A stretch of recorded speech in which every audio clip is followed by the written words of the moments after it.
Misalnya kebetulan hari itu lampu listriknya mati, misalnya ya, artinya ada proses berpikir, berpikirlah itu. Artinya bagaimana menyusun sebuah kata itu menjadi logis. Ya Pak ya. Oke, lanjut. Yang keenam, ruang lingkup taman disesuaikan dengan usia dan perkembangan sendiri, termasuk minat, kebutuhan dan kemampuannya. Cocok kan kalau tema aku tadi? Cocok sekali. Jangan temanya zat kimia, lewat dia, ya Bu ya. Apalagi zat kimia adalah lebih tewas. Lanjut Pak. Terima kasih. Ada pertanyaan? Apa Bu dari yang konkret tadi? Apa itu tadi yang konkret?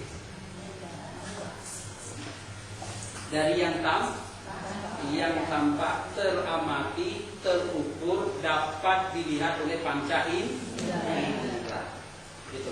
Kalau lihat buah pepaya, tampak enggak? Teramati enggak? Terukur enggak? Terekam enggak dengan panca indera kita? Dapat dipegang enggak? Tapi kalau pepaya adalah, dan selama ini kita ajarkan ada. Awal-awal sudah diajarkan abstrak, anak Roma tidak paham pepaya adalah. Tapi urusan pepaya adalah tunggu saja kelas 4, 5, 6 dan seterusnya. Jelas? Dari yang konkret kepada yang abstrak. Terima kasih. Ada yang menjelaskan?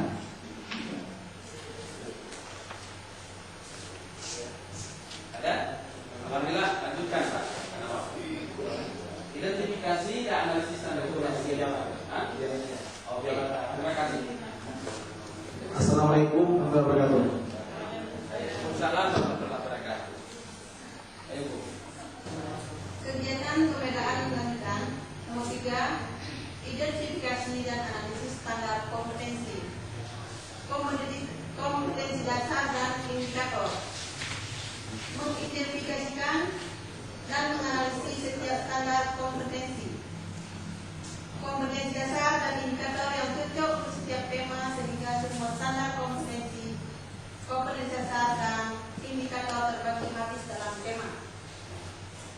Yang saya maksudkan di sini adalah apabila suatu kompetensi dasar dan standar kompetensi harus sesuai dengan tema dan habis dalam sebuah tema. Demikian. Oh gitu ya. Lanjut Bu. Ya, 2. Menetapkan nilai silabus. Komponen silabus terdiri atas standar kompetensi, kompetensi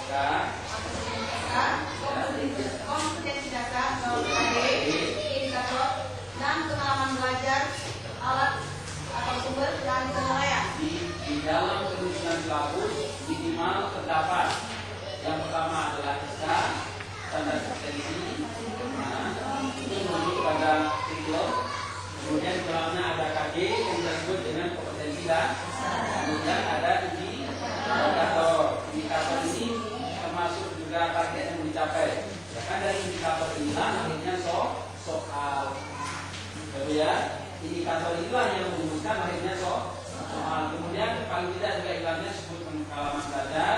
Kemudian disebut dengan alat dan sumber. Terakhir adalah penilaian. Penilaiannya adalah penilaian proses. Kita sebut dengan authentic assessment. Jadi bukan guru menilai setiap akhir semester, tapi guru setiap hari memberikan penilaian terhadap proses SKBD. Silakan. Oke, lanjut. Nomor 4, penyusunan rencana pelaksanaan pembelajaran. Dibuka Bu, pada RPP kita buka. Buka RPP. Komponen rencana Bentar Bu, pembelajaran. kami buka dulu RPP-nya. Karena RPP itu kami buka doang.